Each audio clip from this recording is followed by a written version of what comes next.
In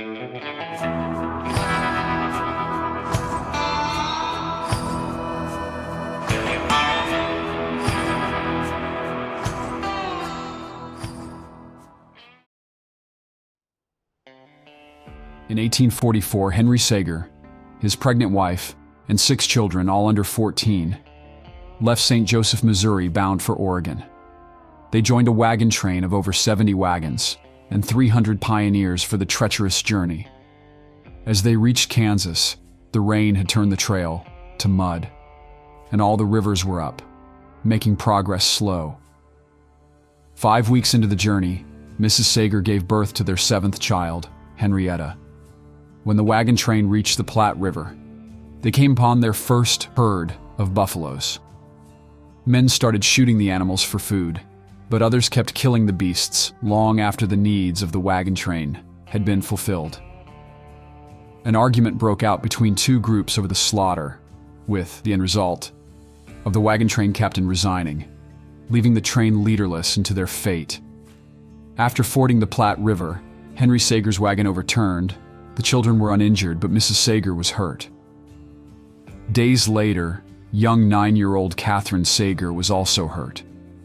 While jumping off the wagon, she said of the accident, "The hem of my dress caught on an axe handle, precipitating me under the wheels, both of which passed over me, badly crushing the left leg before Father could stop the oxen." A glance at my limb dangling in the air as he ran revealed to him the extent of the injury I had received, and in a broken voice he exclaimed, "My dear child, your leg is broken all to pieces." A doctor in the train put her leg in a splint, and Catherine had to suffer in pain due to the bumpy wagon the rest of the way. A few months later, a sickness called camp fever hit the train. A handful of pioneers died, and Henry Sager and 3 of his children became ill with the disease. Catherine remembers, "One day, some buffalo ran between our wagon and the one behind. Father, although still feeble, seized his gun and gave chase. This imprudent act again prostrated him, and it soon became apparent to all that he must die. The evening before he died, we crossed the Green River and camped on the bank. Looking upon me as I lay helplessly by his side, he said, 'Poor child, what will become of you?' Father expired the next morning and was buried on the bank of the Green River, his coffin consisting of 2 troughs hastily dug out of the trunk of tree." His body was later disinterred by Shoshone looking for valuables. The coyote-gnawed bones were discovered a year later by subsequent travelers. Mrs. Sager and the 7 children continued on, as they must, if they were to reach civilization. As they made their way along the Snake River, Mrs. Sager developed a fever. Catherine remembers, "The day she died, we traveled over a very rough road, and she moaned pitifully all day. When we camped for the night, her pulse was nearly gone. She lived but a few moments more, and her last words were, 'Oh, Henry, if you only knew how we have suffered.' We left her to her long sleep. Thus, in 26 days, both our parents were laid in the grave, and we were 7 orphans, the oldest 14 years old and the youngest 5 months old." Once again, the wagon train moved on, other families in the train keeping an eye on the young children. The wagons slowly wound their way into native Cayuse territory and headed for a small settlement called the Whitman Mission. The Whitmans had come to help the natives. Mr. Whitman was a doctor. He brought a missionary couple to convert the natives to Christianity, but he found the natives insolent, domineering, proud, and arrogant.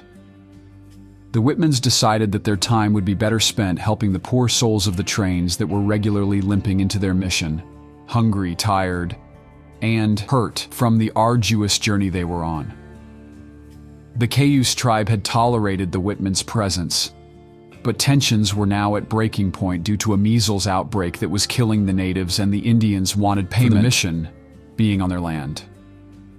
Into this environment came the wagon train.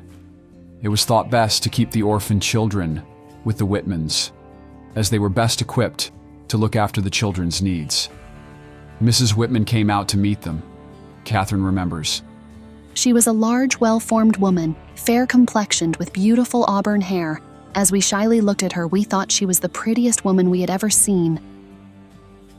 The wagon train moved on, leaving the children in their new home. The 7 children joined 2 other girls in the Whitmans' care. The 2 girls were the half-Indian daughters of mountain men, Jim Bridger and Joe Meeks. The group lived happily together, with the children calling Mrs. Whitman mother. Then one day, 3 Cayuse warriors came to the door looking for the doctor. Once inside, a warrior named Tamahas pulled out a hatchet and hacked Mr. Whitman to death. Then Tilukait hacked at Mr. Whitman's face, Catherine recalled. Tilukait chopped the doctor's face so badly that his features could not be recognized. Catherine goes on, Mother, Mrs. Whitman, was standing looking out the window when a bullet came through the broken pane, entering her right shoulder. She clapped her hand to the wound and fell backwards. She now forgot everything but the poor helpless children depending on her, and poured out her soul in prayer for them. Warriors entered the room, brought the injured Mrs. Whitman out on a sofa, and stabbed her to death. Then the warriors whipped her face with a quirt. 2 of the Sagar children, both boys, were killed. Hannah 6, a sister, was ill in bed with measles at the time of the attack and survived the massacre, but she died soon after due to lack of care. In all, 12 people were killed at the mission. Now only 4 of the Sagar children were left alive out of the family of 9. The survivors were taken as prisoners by the Cayuse.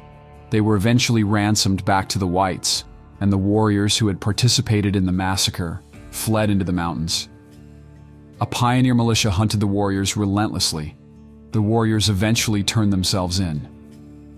Before Tilukait was hanged, a pioneer asked him, "Why did you turn yourself in?" He answered, "Did not your missionaries teach us that Jesus died to save his people? So we die to save our people." The surviving Sagar children were taken to Oregon City, where they grew up in separate families. In 1897, more than 3,000 visitors, and the now grown children, attended the 50th anniversary commemoration of the massacre on the mission grounds. The youngest sister, Henrietta, who was born in a wagon on the trail, was shot to death in California by an assassin who was aiming at her husband.